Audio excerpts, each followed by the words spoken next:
Kako god da gledamo, postoji direktna veza, što znači da što više vesti o prvom pucanju, to ćemo više pucnjave vidjeti sljedeće nedelje, 2, 3, 4 nedelje i također ne postoji opšte prihvaćena baza podataka o masovnim pucnjavama u SAD-u. I on me je pitao, pa ti misliš da smo uzrok smrti? I rekao sam, u stvari, da, ti izazivaš smrt. Ovo ne može biti budućnost u našim demokratijama. Trebalo bi da budemo u mogućnosti da se ne slažemo, a zatim pronađemo konstruktivan put napred i nastavimo da se ne slažemo. To je u redu. A onda ćemo razmeniti svoja. Masovni napadi na javnim mestima, uključujući škole, rastući su problem u mnogim zemljama. Brojke su alarmantne. I mnogi od nas sebi postavljaju jednostavno pitanje. Šta se danas dešava sa našim svetom? Hoćemo li se ikada ponovo osjećati bezbedno na javnim mestima? Hoćemo li bez straha slati našu decu u školu? I kakvu ulogu u svemu tome imaju mediji? Tali i ja smo zadovoljni što danas na našoj platformi razgovaramo o ovoj temi sa veoma cenjenim istraživačem na terenu, Michaelom Jetterom. Zdravo. Zdravo, Karolina. Hvala vam puno na pozivu. Zadovoljstvo mi je i čast biti ovde. Zdravo, Michael. Drago nam je što ste ovde sa nama i hvala vam na ovom intervjuu. Dozvolite mi da vas ukratko predstavim našim gledaocima. Michael je vanredni profesor ekonomije na Univerzitetu Zapadne Australije. Michael ima respektabilan broj naučnih radova na raznim temama, uključujući veoma osetljive i oštre teme i javna pitanja. Deo vašeg rada se fokusira na medijsko izveštavanje o masovnim napadima. Kada smo naišli na ove radove, prvo pitanje koje nam je palo na pamet bilo je zašto više ljudi ne priča o ovome. Ali prvo bismo želeli da znamo zašto ste počeli da istražujete ovu temu i šta vas je inspirisalo da se dublje bavite ovim. Da, to je dobro pitanje. Mislim da sam počeo da se interesujem za to pre 10-12 godina. I kao i mnogi od vas, verovatno sam bio zatečen senzacionalnom medijskom pokrivenošću koju mnogi od ovih događaja dobijaju u mnogim zemljama. Živeo sam u SAD-u i video sam to na vestima tamo. Ja sam poreklom iz Nemačke. Vidim to i tamo u vestima. A čini se da mediji stalno daju platformu ovim strelcima, tim počiniocima. Pokazuju njihove fotografije, pričaju njihove životne priče, ukratko, čine ih poznatim. A prva intuicija je da to ne izgleda ispravno, jer mnogi od njih, kao što znamo ako čitate pamflete koje su ostavili za sobom ili njihove spise, žele da budu poznati. Oni žele da budu poznati. Bilo da su deo političke grupe ili deluju sami, oni žele da budu poznati. A mediji im upravo to pružaju. Dakle, razmišljam ovako. Ja sam empirijski istraživač, želim da razumem empirijsku stvarnost, šta se dešava u stvarnom svetu. Pa sam počeo da čitam o tome. I na moje iznenađenje, kao što ste naveli, nije bilo nikakve empirijske analize koja bi postavila pitanje da li medijsko izveštavanje o ovim počiniocima ima posledice u smislu da posle toga vidimo više pucnjave, manje pucnjave ili uopšte nema veze. Tako sam počeo da čitam više. I o tome postoje teorije u psihologiji i političkim naukama. A neki od njih sugerišu da što se više o njima piše, što im dajemo više slave, veće je verovatnoća da ćemo vidjeti imitatore, odnosno kopiranje ovog čina, da ćemo vidjeti druge ljude kako to rade. Zato sam pokušavao da smislim način da empirijski vidim da li se to zaista odražava u stvarnim podacima. I to pokušavam da uradim sam i onda sa koautorom. Koautor kojeg ste spomenuli, vaš koautor, dr. Walker, profesor Walker, kako ste se upoznali? Da, zapravo smo se upoznali tokom postdiplomskih studija. Doktorirali smo na istom mestu u isto vreme i od tada smo radili na mnogim istraživačkim projektima, a ovo je bio jedan od njih, da. Sjajno. Pomenuli ste i da ste iz Nemačke. Možete li da uporedite kako mediji izveštavaju o takvim događajima koji se dešavaju u Sjedinjenim Državama? Nažalost, ove stvari se sve češće dešavaju u Evropi, u Nemačkoj. Mogli bi da uporedite? Koja je razlika? Postoji li razlika između medijskog izveštavanja u Sjedinjenim Državama i Nemačkoj? To je stvarno dobro pitanje. I mislim da odgovor na to mnogo zavisi od našeg subjektivnog čitanja vesti, kakve vesti konzumiramo i kako gledamo na te stvari. Očigledno, otkako sam istraživao na ovu temu, na ove izveštaje gledam drugačije i aktivno pokušavam da pronađem novinske članke o ovim temama i pokušavam da identifikujem obrasce. I mislim, moj utisak je da su prvobitno SAD bile više senzacionalističke sa svojim ciklusom vesti 24/7 sa CNN-om i Fox Newsom. I to je samo stalno ponavljanje iste formule vesti. Tako da mislim da su pre 10-15 godina, kada pogledate izveštavanje o jednoj od tih pucnjava, često imali nekoliko 12-minutnih sekvenci i puštali bi ih iznova i iznova jer su vesti 24/7.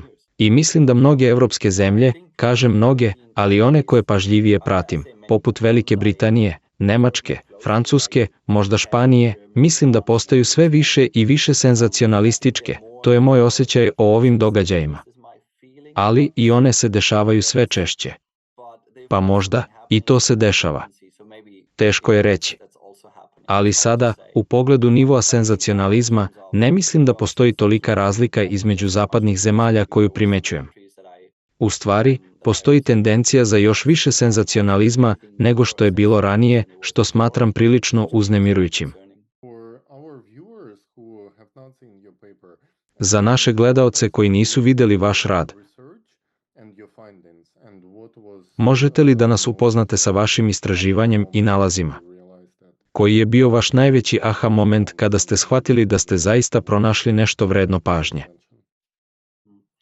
Prvo smo pokušali da prikupimo podatke koji obuhvataju pucnjave u SAD, kao što su masovne pucnjave. Postoje različite definicije ovih slučajeva, koliko je ljudi ubijeno i tako dalje. Zato pokušajte da pažljivo razmotrite ove različite definicije. I prva stvar koja nas je iznenadila je da ne postoji čak ni opšte priznata baza podataka o masovnim pucnjavama u SAD-u. Što mi se učinilo ludim jer je to događaj o kome se toliko raspravljalo, a mi čak ni podatke nemamo kako treba organizovane. Postojale su samo 2 ili 3 nezavisne ekspertske grupe koje su sastavljale ove baze podataka pre nekoliko decenija. Ali u poređenju sa tim koliko podataka imamo o svim vrstama stvari, mi zapravo nemamo mnogo podataka o ovome, što sam smatrao ludim. Dakle, to je prva stvar.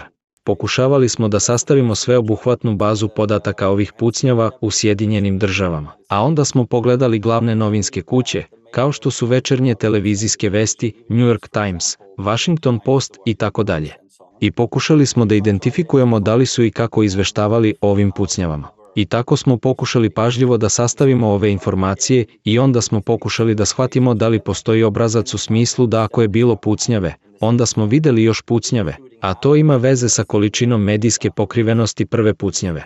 I ukratko, kako god da gledate, i statistički postoji mnogo različitih načina da se to posmatra, ali kako god da se gleda, postoji direktna veza, što znači da što više vesti izveštavaju o prvoj pucnjavi, to ćemo više pucnjave vidjeti u narednih nedelju, 2, 3, 4 nedelje I naravno, očigledna zabrinutost je da li su ove dodatne pucnjave uzrokovane medijskim izveštavanjem ili je to samo slučajnost.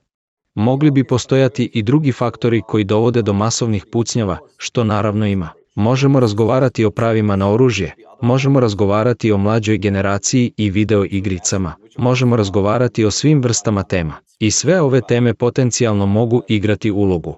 Mislim da ne postoji jedno jedino objašnjenje za povećanje ovih pucnjava, ali pokušavamo da vidimo da li postoji način da se identifikuje uzročno. Da li sada vidimo još jednu pucnjavu, zbog ovog prvog izveštaja? I to je ono što pokušavamo da testiramo u našem istraživanju. I mi to radimo koristeći različite statističke načine izolovanja ovih uzročno-posledičnih veza. I opet, sve što smo radili dosledno pokazuje ovaj obrazac da samo zato što vesti o tome više izveštavaju, vidimo više pucnjava, i to možemo relativno dobro kvantifikovati. I ove brojke su značajne. Dakle, kako god da pogledamo, samo zato što prva pucnjava dobija dodatnu pokrivenost je razlog zašto ih ima više. I mislim da je to prilično uznemirujuće i politički relevantno i da o tome treba više razgovarati. Ovo je apsolutno uznemirujuće. Kada kažete da treba preduzeti mere, na primjer u pogledu politike, koje mere i kako treba da reaguje društvo, a kako političari, koji su neki načini da se spreči ovo nekontrolisano širenje požara. Mislim da je šumski požar zapravo zanimljiva terminologija koju koristite. Na neki način, mislim da je prvi korak koji bih želeo da vidim otvorena diskusija o ovoj temi među urednicima medija, novinarima i kreatorima politike kako bi pokušali da razumeju ovaj problem. I stvarno ne vidim ništa od toga. I to je sada zaista zabrinjavajuće. Kako se nosimo sa ovim kao društvo? Naravno, postoje različiti načini. Ne želite da ugrozite slobodu štampe. Mislim, sloboda štampe znači da ne želite da kažete novinarima šta smeju, a šta ne smeju da pišu. Ali jedna stvar koja je bila aha momenat za mene, kao što si rekao, Taliji, jeste da ako pogledate izveštavanje o samoubistvu u bilo kojoj našoj zemlji, svaki novinar zna da se o samoubistvu piše veoma pažljivo. Zašto? Zato što se plašiš da budeš imitator. Pa ako kažete da je ovaj 16-godišnjak skočio sa tog mosta da sebi oduzme život jer mu je devojka raskinula, to niko neće napisati, nijedan novinar to neće napisati. I svaki novinar odmah kaže, da treba jako paziti kako pričamo i pišemo o samoubistvima, jer to može imati štetne posljedice u našem društvu, jer to bi mogli učiniti i drugi ljudi. Dakle, imamo dogovor, čak i u svetu slobodne štampe, imamo dogovor među novinarima, dobrovoljni dogovor, da o samoubistvima pišemo veoma pažljivo. I namerno pokušajte da nađete bilo koji senzacionalan članak o samoubistvu u bilo kom mediju. Obično nikada ne uspete. Zaista, nikad nisam video. I to zato što među novinarima postoji saglasnost i razumevanje. Pišemo o tome pažljivo, pišemo o tome činjenično, ne pišemo o tome senzacionalno. I obično na kraju ovih članaka vidite linije za pomoć ljudima koji imaju problema sa mentalnim zdravljem i tako dalje. Dakle, ono što želim da kažem jeste da smo mi kao medijska zajednica pronašli način da se pozabavimo ovim pitanjem koji je potpuno dobrovoljan i potpuno sopstven i ne krši slobodu štampe, gde svaki novinar razume da su neki događaji jednostavno drugačiji od drugih i da moramo biti oprezni u izveštavanju o njima.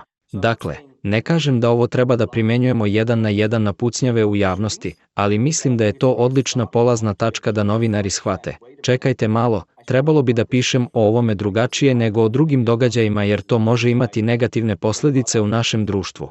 I mislim da bi to bila odlična polazna tačka. I odatle, mislim da bi bilo prilično konstruktivno videti šta donose donosioci odluka u različitim oblastima. Političari, urednici medija, javnost i tako dalje, kao i biznisi. Tako da mislim da bi to bila odlična polazna tačka koju bih voleo da vidim. I odatle, mislim da bismo mi kao naše društvo pronašli rešenja za to. Ali trenutno ne vidim ništa slično, što me mnogo brine.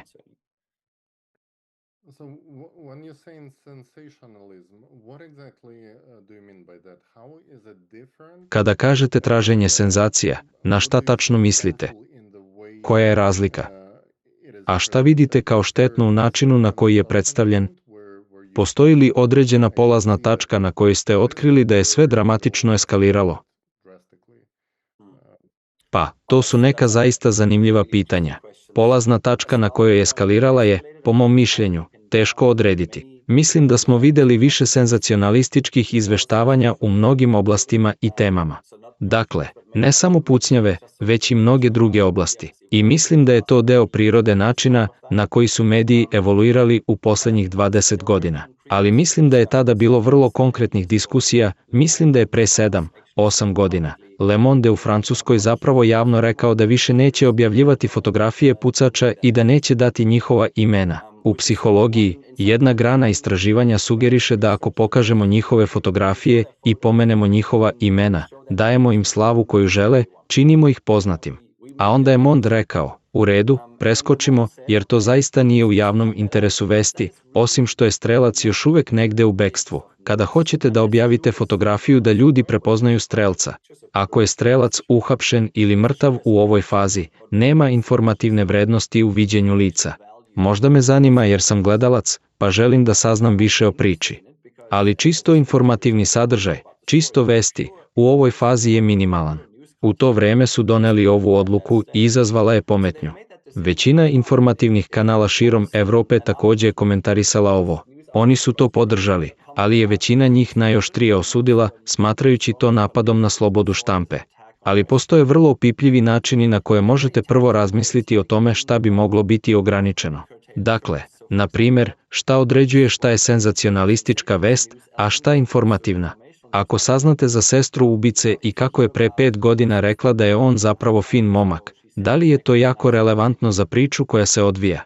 Mislim da nije. Na neki način, definicija šta je senzacionalno, a šta nije subjektivna je. Ali mislim da će većina nas prepoznati nešto senzacionalističko. Shvatamo to kada to vidimo. To zapravo nije centralni sadržaj trenutnih vesti, već mamac za klikove i, aha, to je ono što želim da vidim. I na neki način se oslanja na ovo ljudsko interesovanje i impulse koje želimo da saznamo o tome šta je tu osobu navelo da učini nešto tako strašno. Da, ali mislim da ima puno novih segmenata na koje svi možemo da ukažemo gde gledamo naslove i članak i nema informativnog sadržaja vesti. Samo se hrani senzacionalističkim porivom da ljudi kliknu na njega i pokušaju da otkriju šta je to čudovište nateralo da to uradi. I opet, mislim da bi bilo potrebno razgovarati sa ljudima u medijima, sa urednicima medija, i reći gde je granica, šta ćemo da radimo, šta nećemo da radimo. Na primjer, da li treba da stavimo fotografiju ovog čoveka na naslovnu stranu i učinimo ga poznatim? I najčešće je to on. Verovatno ne. Moramo li ih imenovati? Moramo li da ispričamo njegovu životnu priču na naslovnoj strani? Možda ne.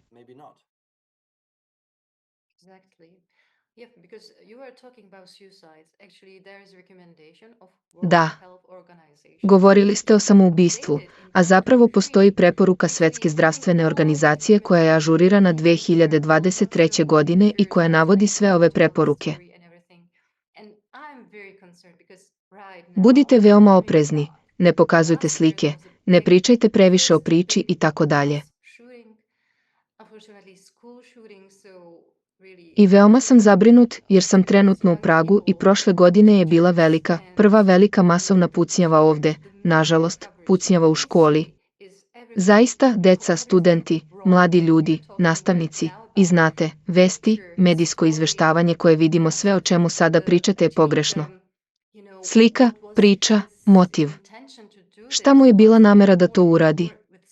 A opet, u određenim medijima koji to stalno pominju, o tome se sve više piše, tako da je kultura, etika medija različita u različitim zemljama. A mene zanima da li imate pojma kakva je situacija, na primjer, u Australiji. Da li je bilo takve situacije u vezi sa masovnim pucnjavama u Australiji? Drugačije je, zar ne? Srećom, ovde u posljednje vreme nije bilo mnogo masovnih pucnjava. Imaju. Mislim da je jedan deo to što mnogi istraživači sugerišu da je kontrola oružja ovde mnogo jača.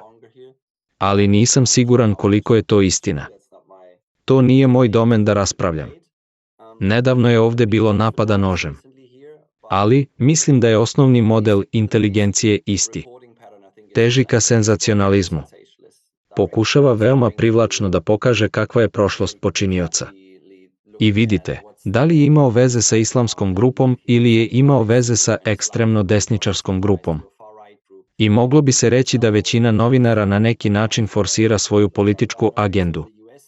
Dakle, u SAD-u, obično u prvom pasusu vidite novinara koji pokušava da forsira kontrolu oružja, pišući da je očigledan razlog zašto se to dogodilo u SAD-u obilje oružja i slobodne kontrole oružja, što je zanimljiva debata, ali ne želite da novinar ulazi u tako nešto sa takvim predrasudama i političkim idejama. Mislim da u različitim zemljama, pa, naravno, govorim nemački, engleski i španski, tako da je moja perspektiva između zemalja ograničena ovim. Ali mislim da je osnovni obrazac senzacionalističkog izveštavanja prisutan u svim društvima koja vidim, u Australiji, na Novom Zelandu, u SAD-u, u Velikoj Britaniji, u Nemačkoj. Malo sam ga viđao i u Francuskoj i Španiji. Osnovna tendencija ovde je i veoma je slična u svim ovim zemljama. Nisam video osnovnu svest u medijskom okruženju da bi drugačije procenilo ove događaje. Na primjer, nešto kao samoubistvo. I to je prilično žalosno, jer mislim da bi bilo relativno lako voditi ovaj razgovor u školama novinarstva i među urednicima medija. I mislim da bi to bilo od koristi za naše društvo, ali, nažalost, ne vidim da se to dešava ni u jednoj našoj zemlji. Nadam se da grešim što mi nedostaju neki od ovih napora, ali jednostavno to ne vidim. I čini mi se da ovo što opisujete u Pragu, čak ni izveštavanje o tome nije bilo onako kako bismo želeli. Da. Naveli ste primjer francuskog lista Monde, koji je predložio da se ublaži senzacionalizam oko ovih ličnosti i da se jednostavno ne prave od njih otvoreno rock zvezde.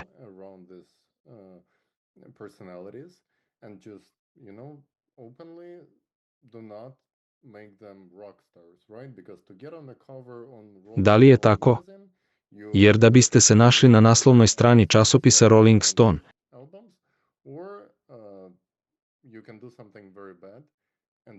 ili morate da budete Mick Jagger i da prodate milione albuma, ili možete da uradite nešto veoma loše i da steknete istu popularnost. Dakle, nema rasprave da postoje određene stvari koje ljudi rade za slavu, a neki ljudi to rade upravo iz tog razloga. Dakle, ako znaju da neće steći slavu, možda će biti manje motivisani da rade te stvari. Pa ipak kažete da je reakcija štampe bila izrazito negativna, pravdajući to slobodom izražavanja.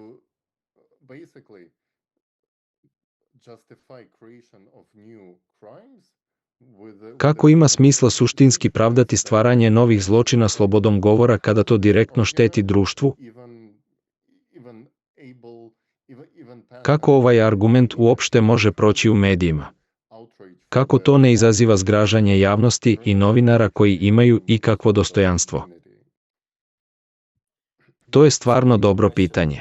U vreme kada sam objavio svoj prvi rad na ovu temu, uradio sam dosta intervjua sa novinarima i bilo je veoma zanimljivo. Svaki od njih je, čim sam pomenuo primjer samoubistva, rekao: aha, da, naravno, samoubistva su različita.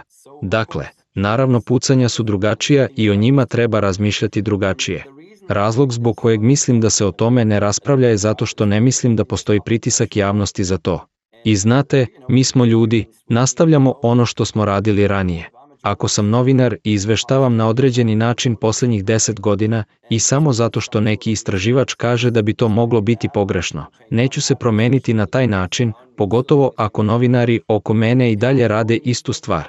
Ako sam ja jedina novina koja to ne radi, ta novina verovatno misli da će nas kazniti naši čitaoci ili naši gledaoci ako je TV stanica. Tako da, po mom mišljenju, mora postojati dovoljan pritisak javnosti da se kaže da urednici medija treba da smisle nešto da se pozabave ovim pitanjem u okviru slobode izražavanja. A u primjerima kao što je samoubistvo, mislim da je to najbolji primjer kada su u pitanju teme gde odmah shvatamo da je važno kako izveštavamo o tome. I empirijski i teorijski dokazi koje imamo u vezi sa ovim masovnim pucnjavama snažno sugerišu da je ova teorija istinita, da što više izveštavate o njima, zato se i dešava više njih.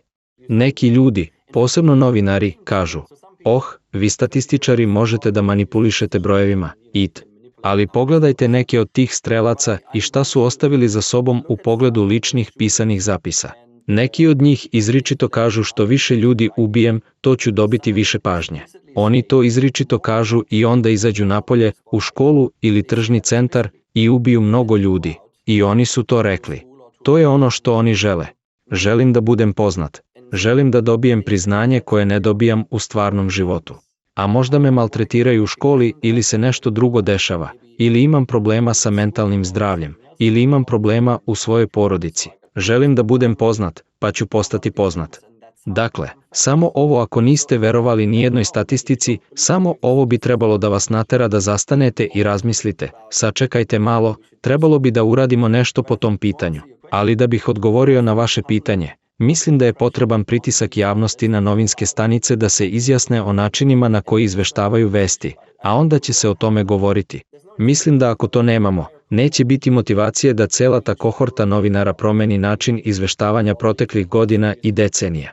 I mislim da trenutno nemamo takvu vrstu javnog pritiska ni u jednoj našoj zemlji. To je veoma dobro zapažanje. Zato mi zapravo radimo ovaj intervju da bismo povećali pritisak javnosti. A možda je i to što javnost ne razume ovu korelaciju tako dobro kao vi sada, jer sada možete biti potpuno sigurni da postoji uzročna posljedica.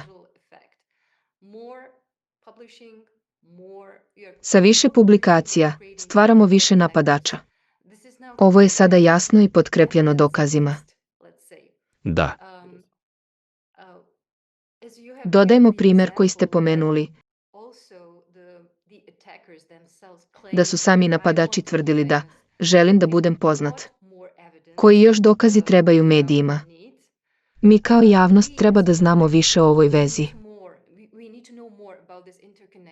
Dakle, moje pitanje je kako su mediji zapravo izveštavali o rezultatima vašeg istraživanja? to je dobro pitanje. Bilo je različitih tipova novinara. Neki su zapravo postavljali pitanja da bi to bolje razumeli.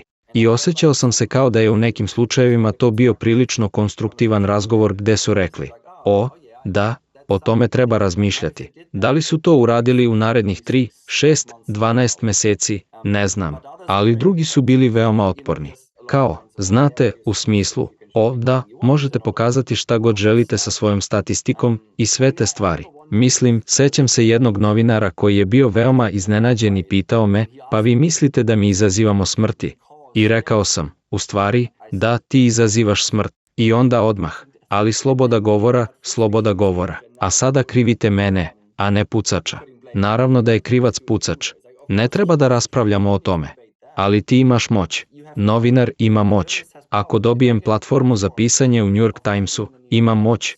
I mislim da je to vrlo jasno u svim oblastima. To je zapravo delimično u redu, ali sa moći dolazi i odgovornost. To znači da morate razmišljati. I kao što ste rekli, ako je masa dokaza toliko jaka da neka vrsta vesti ima veoma negativne posljedice u našem društvu, onda mislim da je vaša dužnost da odgovorite i uzmete to u obzir i razmislite kako to možete učiniti bolje. Tako da sam u tom smislu bio prilično razočaran novinarima u posljednjih nekoliko godina i kako se ništa nije promenilo. U stvari, ako se promenilo, postalo je još gore, verovatno u smislu da imaju više senzacionalizovane pokrivenosti. I da, dobro je da se zapitate odakle da počnete i kako da započnete. Mislim pritiskom javnosti na novinare i skretanjem pažnje na to. Kada vidite jasno senzacionalističko izveštavanje o jednom ovakvom događaju, mislim da je to važno.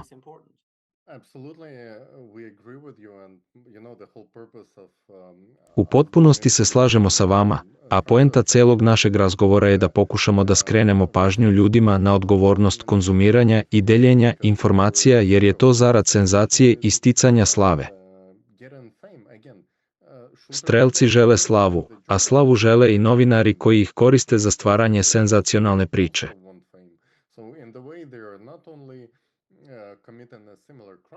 Dakle, oni na neki način ne samo da čine sličan zločin stvarajući još jednu pucnjavu, već su na neki način vođeni potpuno istim motivom.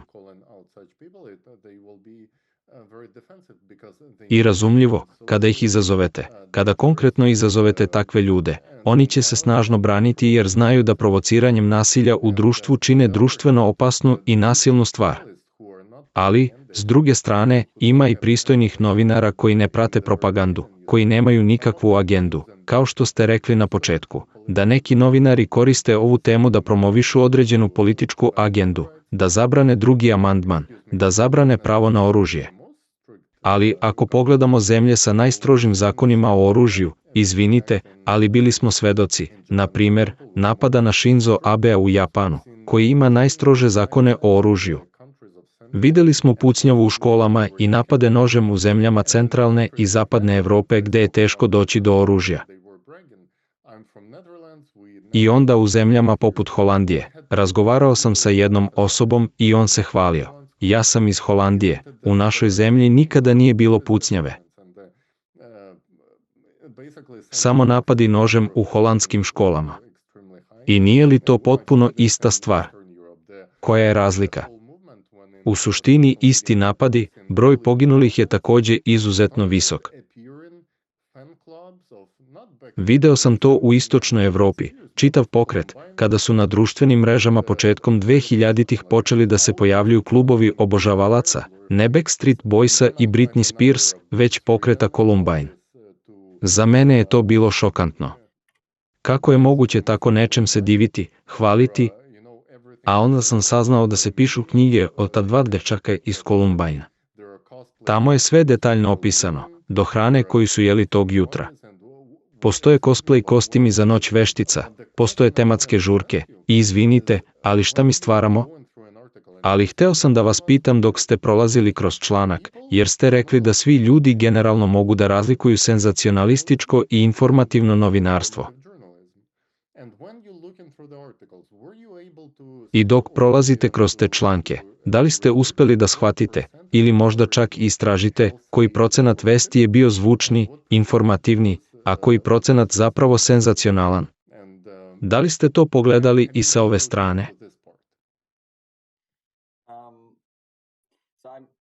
Po obrazovanju sam ekonomista i volimo da stvari jasno definišemo. I pošto je to tako teško definisati iz teksta, ovo je senzacionalno, a ovo je informativno.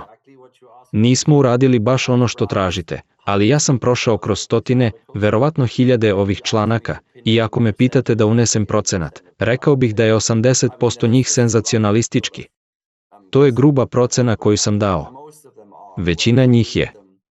Ako ih pročitate, ima li još nekog informativnog sadržaja u odnosu na ono što ste juče napisali? Uopšte ne. Na primjer, kada je u pitanju terorizam, već sam ga ispitivao, a ljudi poput Osame Bin Ladena su neverovatno poznati. Neverovatno poznati. New York Times je bio opsednut tim čovekom. I samo sam pogledao koliko članaka se piše o njemu, a u nekim godinama, to je bilo više od 10 najboljih svetskih poznatih ličnosti na Forbesovoj listi zajedno. Zato razmisli o tome. Bilo je ludo. Oni su Al-Kaidi i Osami Bin Ladenu pružili platformu bez premca u istoriji. Bez presedana. I upravo je to želeo. Znamo njegovu komunikaciju. To je upravo ono što je želeo i oni su mu to dali. Dakle, postoji još jedan obrt kada pređete na politički nasilne grupe i terorizam kada je u pitanju masovna pucnjava. Ali znamo da svi žele slavu i dobiju je. Dakle, da bih odgovorio na vaše pitanje, nema šanse da mi kažete da morate da napišete 10.000 članaka u godini o Osami Bin Ladenu i da su svi informativni. To jednostavno ne funkcioniše. I znate, neki od njih govore o tome koliko je mačaka imao kao dete. I da li to treba da znamo? Da li treba da znamo šta je njegova baka doručkovala? Mislim da ih ima dosta gde, kao što ste rekli, pogledamo i odmah shvatimo da je senzacionalistički. Ali ne mislim da je naš posao da objektivno definišemo šta je senzacionalno, a šta informativno. Mislim da to možete pogledati i dobiti dobru ideju o tome. Ali mislim da novinar to zna. Ako razgovarate sa novinarom ne preko mikrofona, već uz pivo, on zna da je to njegova profesija i deo njegove profesije je da malo začini stvari i dobije neke wow trenutke. Ali izgleda da je u kontekstu pucnjave, za A potpuno izmaklo kontroli, a za B je naravno najviše zabrinjavajuće što ima negativne posljedice.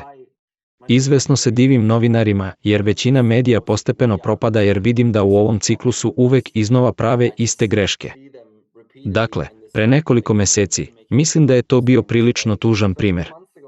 Bio je to članak BBC-a o porastu pucnjave u Sjedinjenim Državama. A 3/4 članka je bilo o zakonima o oružju i pravima na oružje. I odmah nakon prvog pasusa, moglo se reći da je autor tvrdio da je pogledao naučna istraživanja na temu zašto ima više pucnjava. Ali jedina tema o kojoj je pričala bila su prava na oružje. I ja znam tu literaturu, a ona je iskrivljena. Dakle, ne samo da je izabrala jedan cilj koji je htela politički da promoviše, već je iskrivila naučne dokaze o tome. Ali ona je to predstavila kao da je istraživala o tome. Ona to nije uradila, to vam mogu reći jer poznajem literaturu. I znate, kada to laik pogleda, to je kao, wow, ta novinarka je zaista uradila svoje istraživanje i čini se da su prava na oružje glavni faktor. To jednostavno nije istina. Empirijski dokazi to uopšte ne pokazuju. To ne znači da sam pristalica ili protivnik prava na oružje. To je drugo pitanje. Ali mislim da su novinari u mnogim oblastima zaista odstupili od svoje osnovne profesije, A to je izvještavanje i pružanje informacija, odnosno politički sadržaj se veoma gura, posebno o takvim kontroverznim pitanjima kao što je pravo na oružje. Pa da, sve je prilično uznemirujuće. A ja imam 2 dece, mislim da bi i neki od vas mogli imati decu i to je. Mislim da je apsolutna noćna mora da se ovako nešto desi u vašoj školi. I to se dešava sve više i više. Mislim da hitno moramo da nađemo rešenje. A to uključuje ne samo vesti, već i druge fundamentalne činioce ovih neangažovanih članova društva, koji se onda približavaju stanju u kome razmišljaju o nečemu ovakvom. Mislim da mnogo faktora doprinosi poveć. Absolutely.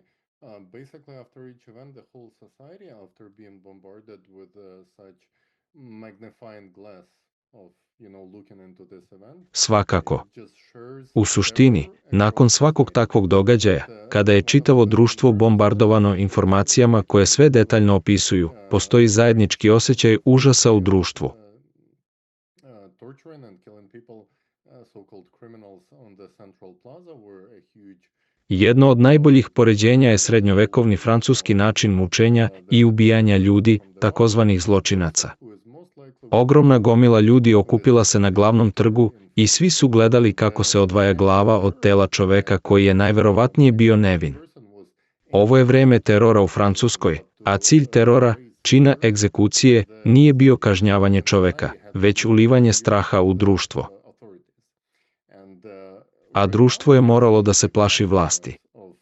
I sada vidimo posljedice takvog medijskog izveštavanja u posljednjih 20 godina. Ovo stalno jačanje straha i terora u društvu. Danas nema potrebe da okupljate ljude na glavnom trgu i gledate kako se neko strelja. Samo pokrenite masovnu kampanju terora kroz medije. A to je upravo ono što se zove senzacionalizam. I onda samo moraju da ukažu na pogrešnog neprijatelja, opet u političke svrhe, da im daju pogrešan odgovor. Zar ne? Kao što se kaže, svaki problem ima odgovor koji je jednostavan, jasan i pogrešan. Potpuno pogrešno, zar ne? Oni vam ubacuju strah i užas kroz medije, a ističu na pogrešnu stvar da bi vas naljutili. Ljudi su iskreno zabrinuti za svoju decu. Sada u društvu raste ogromna tenzija jer ljudi shvataju da treba da zaštitimo svoju decu. Ali jedini odgovor koji se nudi nije, znate, imati zdrav medijski prostor u kojem deca nisu bombardovana takvim informacijama, već njihovo upućivanje na zakone o oružju.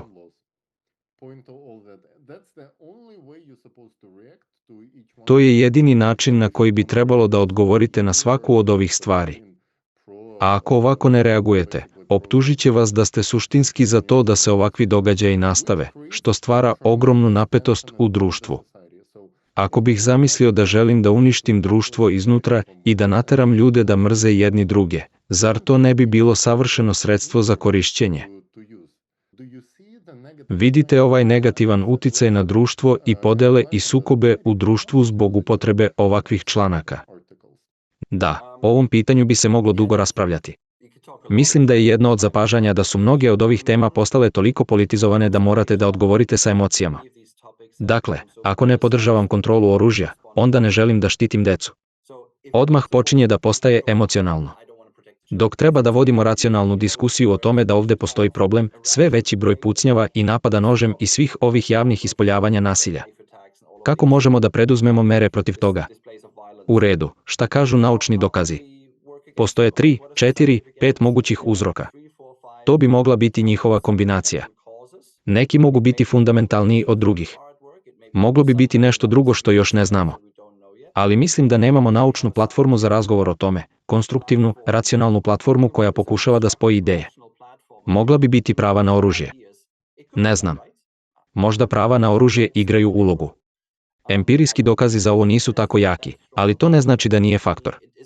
Mogli bismo ih sve staviti za sto, razgovarati o tome šta bismo mogli da uradimo u kojoj oblasti i gde imamo empirijske dokaze, koliko su jaki i tako dalje. Ali mi to ne radimo. Iznosimo emotivne argumente o tome. Potrebna su nam prava na oružje, potrebni su nam zakoni o oružju, I sve to, ili nešto drugo, šta god da je vaša politička agenda. Dakle, trebalo bi da imamo racionalnu osnovu za razgovor o mogućim rešenjima ovih problema. A ovo su veoma emotivni događaji. Tako da je teško izostaviti emocije iz političkih rešenja ovih problema. To je prva stvar. Druga perspektiva koju sam smatrao neverovatno prikladnom je perspektiva sociologa iz 1970-ih. I predložio je ovo.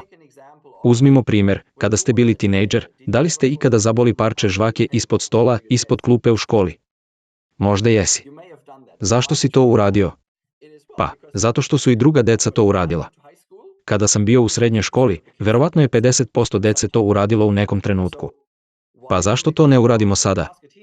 Ako sada pitate tinejdžere o tome, oni misle da je to odvratno i da je to najgora stvar na svetu. Zašto? Jer to niko ne radi. Dakle, istraživač je pokušavao da ukaže da smatramo da je određena radnja, na primjer nešto vrlo trivijalno kao što je lepljenje žvake ispod stola, izvodljiva u zavisnosti od toga koliko ljudi oko nas to radi. A strah od masovnih pucnjava raste što ga više objavljujemo. Što više o tome raspravljamo, to više pokazujemo. Pogledajte ovog pucača i pogledajte sve. Što je više pojedinaca koji su mentalno na ivici da to mogu da urade, to im više postaje potencijalna mogućnost. Dakle, ako neko ko je zaista mentalno poremećen i iz bilo kog razloga može da postane masovni strelac, ako ne čita o tome, ako ne čita o tim strelcima iz Kolumbije i ovim drugim ljudima koji su postali heroji i poznati ljudi, ako ne čitaju o njima, ne moraju da idu tim putem, mogu da urade nešto drugo, ali ne tako nasilno. Ali što više pričamo o tome. Dakle, ne postoji samo ova politička dimenzija, već postoji vrlo jasan argument koji kaže da što više pričamo o tome, to više ubacujemo u glavu nekim ljudima da, ovo je mogućnost, nešto što bih mogao da uradim da postanem poznat jer vidim da to funkcioniše. Ali opet, mislim da je veliki deo ove diskusije zasnovan na emocijama, a ne na racionalnom pristupu. Ako stavimo sve mogućnosti, sve teorije i sve empirijske dokaze na sto, zašto se to dešava? I onda bez političke pozadine, ali sa konstruktivnom društvenom perspektivom, kako da smanjimo broj pucnjava i onda predložimo puteve napred. Nikada se nisam susreo sa tim. Vidim samo emocionalnu promociju sopstvene političke agende, kao što su zakoni o oružju.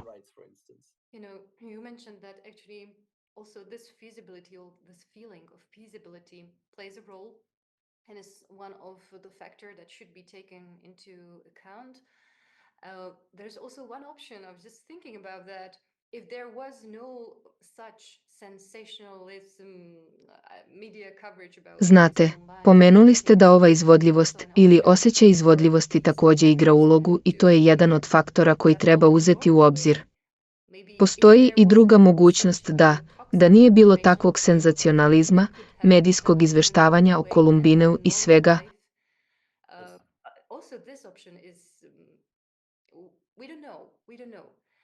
mogla bi postojati mogućnost da su se ovi napadači normalno razvijali. Možda da nije bilo ovog, polja toksičnih informacija, možda bi se mogli razviti na normalan način i imati normalan život.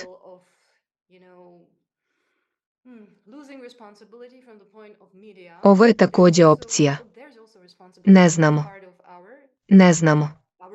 Pomenuli ste članak BBC-a koji iskrivljuje podatke, prave dokaze i fokusira se samo na pitanje oružja. Ovo je primer gubitka odgovornosti. Iz perspektive medija, odgovornost je i na našoj strani.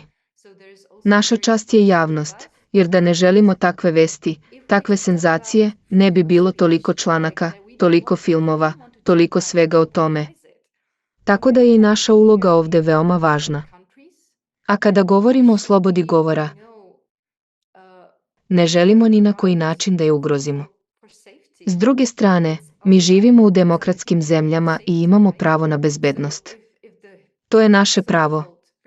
Ovo je naše ljudsko pravo na bezbednost.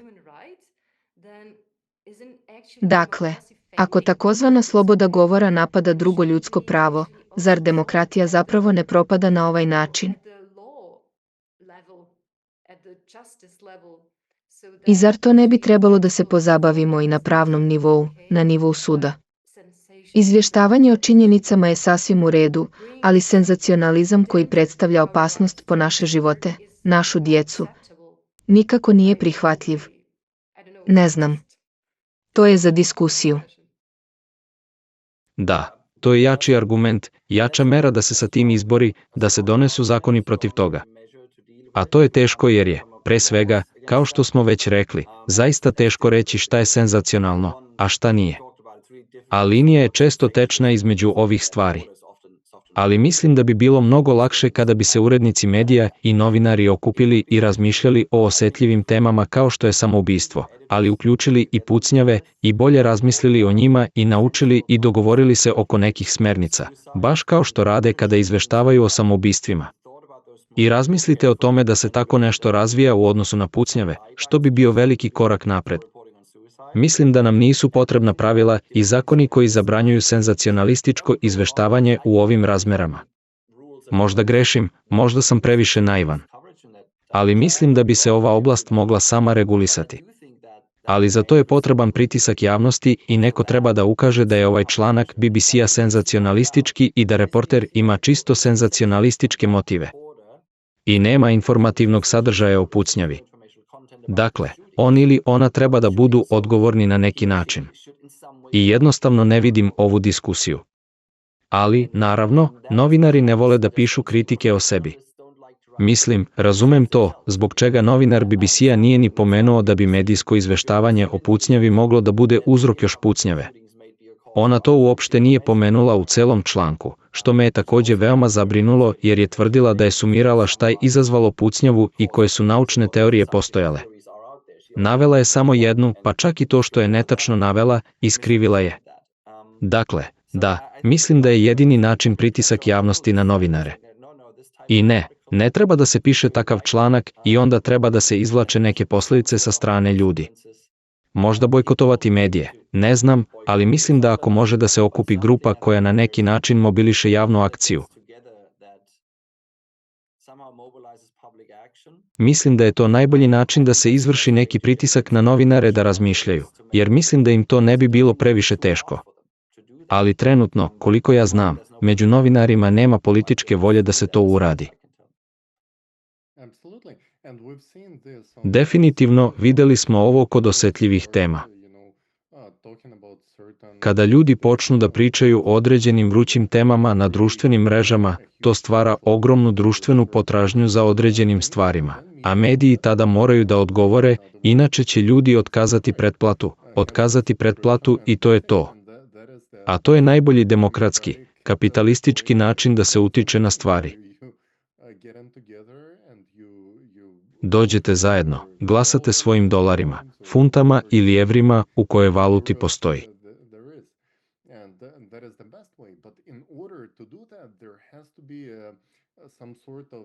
I to je najbolji način. Ali za to mora postojati neki dokaz. A kada smo naišli na vaše istraživanje, jednostavno smo bili zapanjeni. Evo ga, evo naučnog dokaza. Da li ste videli neka slična dela ili možda članke ili? Sjajan primer je bio onaj sa francuskim novinama. Da li ste videli neke druge ljude koji se bave ovim i pokušavaju da to iznesu na javnu raspravu? Jedna reakcija ovde u Australiji. Razgovarao sam sa nekoliko novinara i oni su mi dali primer koji je veoma specifičan za Australiju i koji mi je bio zanimljiv. To se zapravo odnosi na tuče u baru. Australija je bivša britanska kolonija, tako da ima dosta tuča u kafanama. To je moja šala o Britancima, ali ima dosta tuča u kafanama. I često se dešavalo da neko dobije udarac u potiljak pa padne i polomi vrat, što je veoma opasno. A to se zapravo dešavalo prilično često u prošlosti. I obično se to zvalo kraljevski udar, što znači da, znate, kraljevski udar zvuči veoma veličanstveno i kao da je to bila respektabilna stvar, ali to uopšte nije u redu. Kada razmislite o tome, ako se dvoje ljudi tuku jedan protiv drugog i napadaju vas s leđa, to je prilično kukavički. Tako da su mi dva novinara zapravo rekli, oni su zapravo radio reporteri, imali su radio emisije i samo su promenili to ime. Nisu to više zvali kraljevski prevrat, ali su to nazvali, mislim, kukavičim udarom. A poenta je bila, a oni su bili ubeđeni da je to imalo efekta, da ljudi to manje rade jer sada ima ime koje nije bilo baš elegantno i veličanstveno, ali je to bio takav udarac kukavice. I sugerisali su da samo jezik koji koristimo o pucačima, kako ih zovemo, može imati veliki uticaj. A njihovi dokazi su, naravno, vrlo anegdotski u smislu da oni vide svoju publiku i vole da vide ono što mogu da vide. Ovo nije naučni dokaz, ali mi je bio prilično zanimljiv. Dakle, njihova sugestija nije nužno bila samo učestalost i koliko pričamo o njima, već samo kako pričamo o njima. I umjesto da ih uzdižu i prave od njih nekakvu strašnu figuru, oni su predlagali da ih radije ismevaju. Nisam to video u drugim zemljama, u drugim kontekstima, ali to ne znači da ne postoji. Možda jednostavno nisam video, ali to je drugačiji način razmišljanja o tome. Pa kako da prenesemo i kakvu auru dajemo pucaču? That's incredible because, I bet not many people would like to brag about covered punch and To je neverovatno jer, da, kladim se da se ljudi ne bi hvalilo kako je kukavički udario nekoga u baru. Naveli ste primjer samoubistva. Nikada nisam video hvalospev ili fan klub za nekoga koji je izvršio samoubistvo upravo iz ovog razloga. A ti ljudi obično nisu predstavljeni na način koji bi na bilo koji način podstakao druge ljude na to. Posvuda se vidi upravo suprotno. Ako imate bilo kakve misli o samopovređivanju, pozovite ovaj broj. Nisam to nigde video. Pozovite ovaj broj ako razmišljate o masovnoj pucnjavi ili pucnjavi u školi. Nikada nisam ni video da se to pominje. Vidim samo, kao što ste rekli, preterivanje ili veličanje ljudi koji su već počinili zločin. Kada sam pročitao neke članke na ovu temu, video sam nametljive misli koje su ti ljudi imali. Pre nego što su počinili zločin, u svojim dnevnicima su pisali da to ne žele, ali su imali misli da ne mogu da se bore, što ih je nagnalo da počine zločin. Dakle, ili nešto psihološko ili nešto poput virusa, neka štetna informacija, neki program, počinje da radi u njihovom umu. I postavlja se pitanje odakle ta informacija. Kako to da niko nije istražio ovo? Da li mislite na to kako bismo mogli da informišemo potencijalne strelce i kako mogu da dobiju pomoć, ili samo na ovu temu uopšte u smislu napora? Da. Kako možemo da obavestimo potencijalne strelce da potraže pomoć? To je svakako veoma važno pitanje, jer su mnogi od njih molili za pomoć, mnogi su zapravo razgovarali sa svojim učiteljima i tako dalje, ali su poslati kući. A nekoliko dana kasnije vidite tragediju na vestima. Definitivno mislim da bi to bio veliki korak ka tome da o njima ne razmišljamo samo kao o počiniocima, već u izvesnom smislu i kao o žrtvama. I ne želim da učinim nikakvu medveđu uslugu pravoj žrtvi govoreći da je počinilac žrtva. Ali delimično, kao što kažete, često se dešavaju neki razvoji u okruženju te osobe, a možda postoji zlostavljanje ili zanemarivanje ili druge stvari koje se dešavaju u pozadini zbog kojih ljudi razmišljaju o tome kao o mogućnosti. I kao što ste rekli, bilo bi fantastično imati ispod ovih članaka. Ako osjećate bilo kakav impuls, ili kako god to želite da izrazite, mnogo bolje nego ja sada, onda pozovite ovaj broj i možemo vam pomoći. Mislim da bi to bilo veoma važno. Mislim da je drugi način razmišljanja o izveštavanju o ovim pucnjavama da se pogleda koliko je pažnje posvećeno strelcu, a koliko žrtvama. Ako pogledate članke o samoubistvu, svaka reč je veoma pažljivo odabrana. Pričaju o žrtvi, porodici i kako je pokušala da pomogne, koliko je ljudi ostavila iza sebe i kako je postala žrtva i tako dalje. Slično bilo kojoj velikoj pucnjavi gde, ako malo istražite, možete odmah da imenujete strelce, koliko žrtava možete da imenujete. Da li ste negde čitali o, znate, 6-godišnjoj devojčici koji se desilo ovo i to i koji je ceo život bio pred njom? Ovo se nikada ne pominje u vestima. Govorimo samo o počiniocu, samo o strelcu. Dakle, jedan način razmišljanja o tome je količina pokrivenosti, ali i ono o čemu se piše. 90% ili više vremena, to je strelac. I na veličajući način, kao što ste rekli, na način koji je kao, o moj Bože, pogledajte šta je ta osoba uradila, umjesto da pokušavate da razumete kako je ta osoba potencijalno postala mentalno bolesna u navodnicima da to uradi, i kako smo to mogli da sprečimo i kako je to moglo da se uradi. Kao što ste rekli, odlična je ideja da kažete da ako imate takve misli, evo anonimne linije za pomoć ili ovdje je mesto gde možete potražiti pomoć, a da ne budete odmah uhapšeni. Ali mislim da si u pravu. Ako pogledate dnevničke zapise ili postove na društvenim mrežama mnogih od njih, neki od njih su najavili danima, ponekad nedeljama unapred, da žele da izađu i urade to. Ili su neki od njih slali vrlo jasne signale za pomoć, želim pomoć. I to nije loše. Dakle, treba da budemo bolji u tome da shvatimo i ove signale, a zatim da pokušamo da pomognemo toj osobi na konstruktivan način, umjesto da je demonizujemo i guramo u ćošak. Tako da mislim da je i to odličan pristup. I opet, ovo je nešto o čemu bi trebalo da razgovaramo zajedno sa političarima, sa istraživačima, sa rukovodiocima medija, sa novinarima, da se sastanemo i vidimo kako možemo bolje da izveštavamo o ovoj temi, a ovo bi moglo da bude deo toga. To je sjajna ideja. Hvala.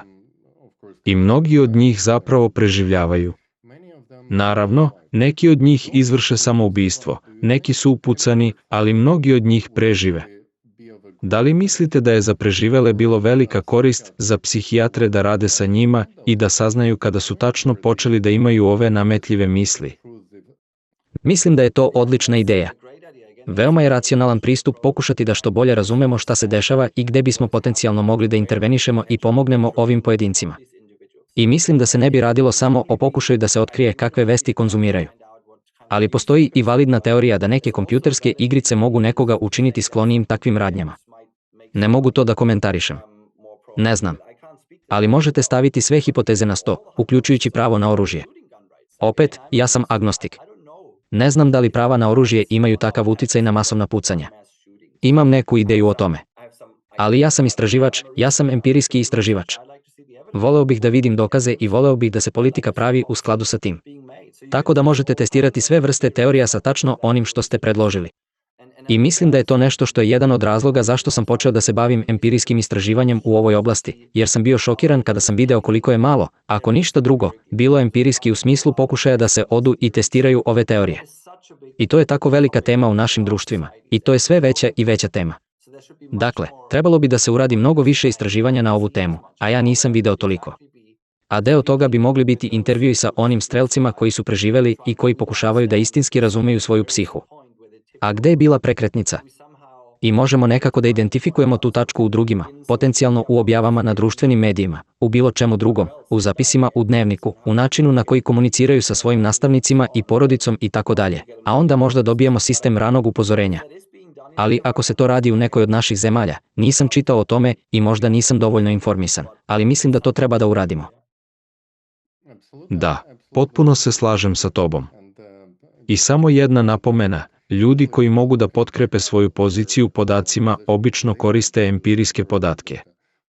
Ali ljudi koji imaju političku agendu i nemaju toliko ubedljivih podataka pokušavaju da iskoriste emotivne izjave da isključe racionalno razmišljanje publike. Pošto će emotivne teme, posebno one poput dece, uvek delovati i zadovoljiti Karolinu, znam da ste hteli da postavite još jedno pitanje.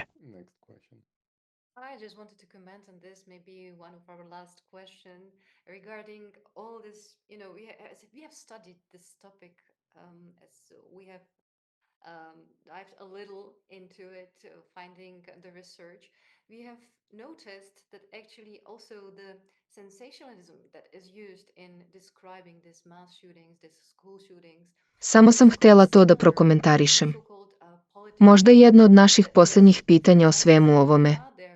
Proučavali smo ovu temu jer smo se malo udubili u nju tražeći razna istraživanja. Primetili smo da je taj senzacionalizam koji se koristi u opisivanju ovih masovnih pucanja, ovih pucnjava u školama, zapravo prilično sličan takozvanim političkim pucnjavama, odnosno, na primjer, neki mediji koriste isti jezik, pišu na veoma negativan način prema nekim političarima ili čak i više.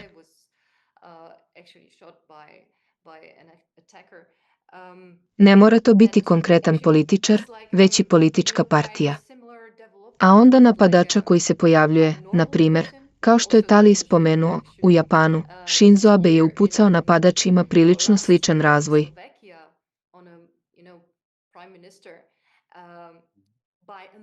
Prilično normalna osoba. Prošle godine u Slovačkoj je također pucano na političara, premijera, od strane osobe koja je bila potpuno he decided that the only solution of his country to be Nije bilo problema sa njim ranije, a posle veoma ozbiljnog medijskog izveštavanja, veoma negativnog medijskog izveštavanja, odlučio je da je jedino rešenje da njegova država postane normalna da ubije premijera. I pokušao je to da uradi. Zanimljivo je da smo pronašli prilično sličan obrazac.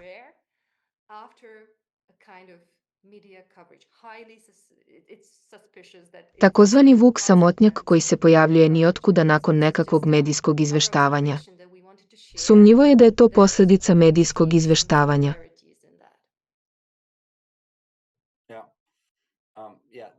Da. Politička pozadina je još jedan sloj komplikacija. Ako je to neko ko ima političku agendu, onda slava koju dajemo toj osobi dobija drugu dimenziju. Ako je u pitanju islamski terorista ili krajnje desni ekstremista, ili separatista, ili bilo ko iza koga stoji jaka politička agenda, onda postoji još jedan razlog zašto bi trebalo da budemo veoma oprezni kada govorimo o njihovoj prošlosti, jer to je upravo ono što oni žele. Pored pojedinačne slave, oni takođe žele da njihova politička ideja izađe tamo. Dakle, ima više dimenzija, a opet nisam video više empirijske analize otkako su naši članci objavljeni. Ovo zaslužuje mnogo više analize od strane empirijskih istraživača, pored teoretičara, iz psihologije, iz političkih nauka, iz ekonomije i tako dalje od svih komunikoloških studija. Ali nema ih ni približno dovoljno, što me i dalje šokira jer je to tako važna tema. Absolutely.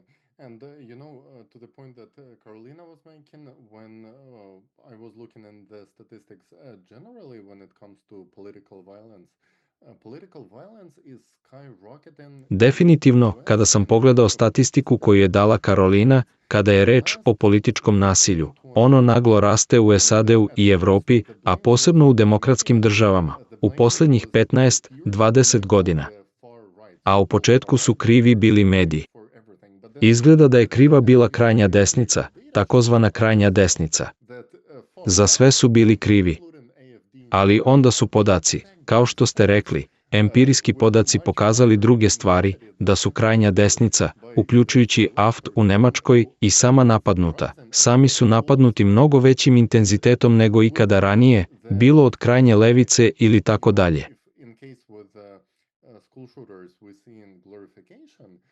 In case with politicians, we are seeing more and more demonization to the point where. Dakle, nasilje se povećava u svim spektrima. A ako vidimo veličanje u slučaju školskih strelaca, vidimo sve veću demonizaciju u slučaju političara, do te mere da članovi Američkog kongresa sada dobijaju 10 puta više pretnji godišnje nego pre 6 godina. Dakle, ranije je bilo 800, sada je 8000, kao da su to bile veličine. Da li ste primetili sličnost u tome kako se pažnja u društvu skreće na negativne, rekao bih vrlo fatalističke, stavove, na primer, da će demokratija zauvek završiti ako ta osoba ostane premijer naše zemlje ili ako postane predsjednik?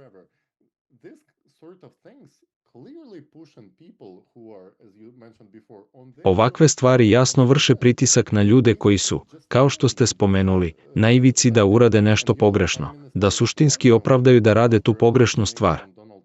Slovački premijer je posle atentata na Donalda Trumpa rekao da je to potpuno isti model. Ako ste hteli da neko počini nešto slično u SAD-u, trebalo je samo da pročitate slovačke medije i da to kopirate u američke medije, što se u suštini i dogodilo jer su se tamo koristile vrlo slične reči. I ista stvar se desila u Japanu. Inače, veoma je interesantno da je u Japanu Shinza ubila osoba koja je na internetu tražila informacije o crkvi ujedinjenja. A prema njegovim rečima, Shinzo Abe je podržavao zlu sektu.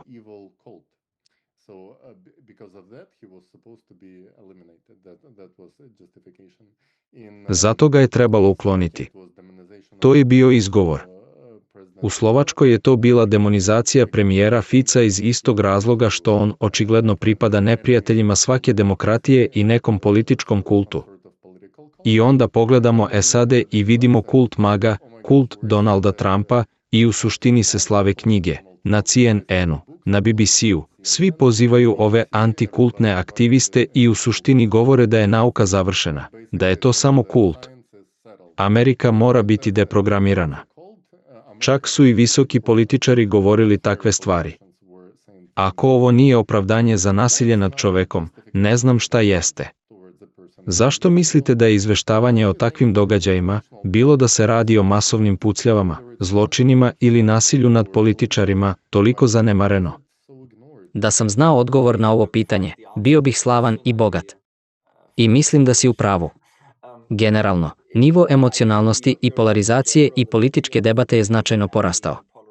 Mislim, živio sam u SAD-u 6 godina i svi sa kojima sam razgovarao tamo su ili demokrate ili republikanci. Ali ne možete biti oboje u isto vreme. Veoma je ekstremno, ili si deo jednog i onda si užasna osoba, ili si deo drugog i onda si dobar. Ali ono što smo imali pre 10-20 godina.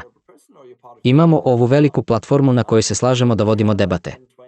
Pa da povećamo poreze ili da smanjimo poreze. Da li da ih zadržimo iste? I možemo o tome da razgovaramo i to je u redu. Ako se ne slažemo, u redu je. Ali mislim da se osjećamo mnogo manje prijatno da se ne slažemo sa nekim. Savršeno je u redu razgovarati o političkoj temi i razmenjivati argumente, činjenice, ideje, teorije, a ako se na kraju ne slažemo, to je u redu. Još uvijek možemo da budemo prijatelji, još uvijek možemo da sedimo za istim stolom. Ali znam dosta prijatelja u SAD-u čije su porodice rastrgane američkim izborima samo zato što jedna osoba podržava Trumpa ili Clintonovu ili sada Harrisa. I to se potpuno raspalo, ali smo nekako izgubili sposobnost da se ne slažemo jedni sa drugima i onda vodimo diskusiju, ali i dalje poštujemo jedni druge o mnogim od ovih tema. A ako razmišljate o njima u smislu informativnog sadržaja, ne razlikuju se previše od onih od pre 10, 20, 30, 40, 50 godina. Govorimo o bezbednosti granica. Govorimo o bezbednosti u našem društvu. Ovo radimo od kada imamo kompanije. Govorimo o ekonomskoj slobodi, govorimo o tome kako se nosimo sa kriminalom. Mislim, na svim izborima kojih se sećam, to je bilo pitanje u bilo kojoj zemlji. Ako kažem da podržavam Trumpa ili podržavam Harris, zašto moraju odmah da me gurnu u ćošak? I mislim da nam ton javne debate o ovoj temi, uključujući novinare koji sve više biraju samo svoj tabor, a onda ga se drže i odbijaju da konstruktivno komuniciraju sa ljudima iz drugog tabora, čini suštinsku medvjeđu uslugu. I mislim da teorija sugeriše da to takođe vodi ka višem političkom nasilju, jer, kao što ste rekli, ako verujem da će naša zemlja, ako ta osoba pobedi na izborima, otići u pakao, onda je mnogo verovatnije da će neko postati nasilan prema tom kandidatu. A iz teorije je vrlo jasno da način na koji novinari i novinske kuće govore o ovim temama zaista utiče na verovatnoću da neko postane politički nasilan. I to je veoma zabrinjavajuće. Sećam se kada sam bio u SAD-u. Imao sam dosta prijatelja koji su bili republikanci, dosta prijatelja koji su bili demokrate, i bilo je sasvim u redu. Raspravljali smo o stvarima, razilazili se, a ponekad se slagali i to je sasvim u redu, sada je nemoguće. Vi ste ili. A ako ste ovo drugo, oni će vas izbrisati sa svoje liste prijatelja. Skoro ovako. Ovo ne može biti budućnost u našim demokratijama. Trebalo bi da budemo u mogućnosti da se ne slažemo, a zatim pronađemo konstruktivan put napred i nastavimo da se ne slažemo. To je u redu. A onda ćemo razmeniti svoja mišljenja. I mislim da u mnogim evropskim zemljama to ide u ovom pravcu.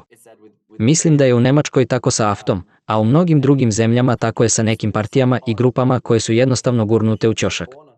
I mislim da to nije baš konstruktivno u našim demokratijama. Veoma je opasno. You mentioned actually, or if we are talking about the influence of media, we can discuss on all the consequences for Tačno. society as we can Ako see govorimo o uticaju medija, možemo razgovarati o svim posljedicama po društvo. Vidimo da su i mediji moguće i verovatno odgovorni za ovakvo raspoloženje u društvu, da li da razgovaramo ili ne, da zajedno sednemo za pregovarački sto i dođemo do nekog konstruktivnog rješenja. Hvala vam puno što ste nam se danas pridružili, za vašu perspektivu, za rezultate vašeg istraživanja koje ste podelili sa nama. Bilo je veoma inspirativno. We are very happy to conduct the ideas further. Bićemo veoma srećni da dalje razvijamo ove ideje kao, recimo, odgovorna javnost. A da li biste nešto poželeli publici? Da, mislim da je ključna tačka na koju se stalno vraćam da ostanemo konstruktivni, da se ne slažemo jedni sa drugima. U redu je. Hajde da pokušamo da pronađemo racionalna rešenja za probleme koje imamo u našem društvu i iznesemo rasističkog strica za sto. Neće pomoći ako ih samo demonizujemo i odsečemo. Morate da razumete odakle ljudi dolaze, a to će nam pomoći da zajedno pronađemo rešenja za naše probleme. Jedan od njih je sve veći broj masovnih pucnjava i masovnog nasilja. I to je nešto čime treba da se pozabavimo i da se pozabavimo zajedno na konstruktivan način. Bio bih srećan kada bi se to moglo uraditi. Hvala vam puno na vašem istraživanju i hvala vam na zaista jedinstvenom radu koji radite. To je definitivno nešto što društvo treba da čuje. Verujemo da ima mnogo ljudi koji žele da čuju ovo, ne samo vaše istraživanje, već i ove neverovatne primere zdravog pristupa problemima i primere zdravih načina za njihovo rešavanje. Kao i dobri pristupi i pozitivni primeri koje ste danas izneli. Nadamo se da će naši gledaoci ovo pogledati i početi da dele i u suštini stvaraju upravo taj javni zahtev o kome smo pričali. Jer sve počinje malim akcijama običnih ljudi. Zato vam puno hvala što ste sa nama, što ste podelili ove informacije sa nama, a naši dragi gledaoci, pišite nam u komentarima ispod vaša mišljenja, svoje primere, a možda ste videli pozitivne ili negativne primere. Hajde da podelimo svoja iskustva i saznamo šta možemo da uradimo da postanemo sigurnije, zdravije i prosperitetnije društvo. Onaj u kome bi se naša deca zaista osjećala sigurno. Dakle, Michael, hvala vam puno što ste sa nama i nadamo se da ćemo vas videti u budućnosti u našim drugim razgovorima sa vašim budućim istraživanjima. Siguran sam da ćete imati još mnogo članaka i još mnogo istraživačkih radova za objavljivanje. Želimo vam sreću i nove puteve za razvoj vašeg istraživanja. Hvala vam puno. Hvala vam puno na pozivu. Bilo mi je zadovoljstvo i čast i želim vam sve najbolje iz Perta. Hvala.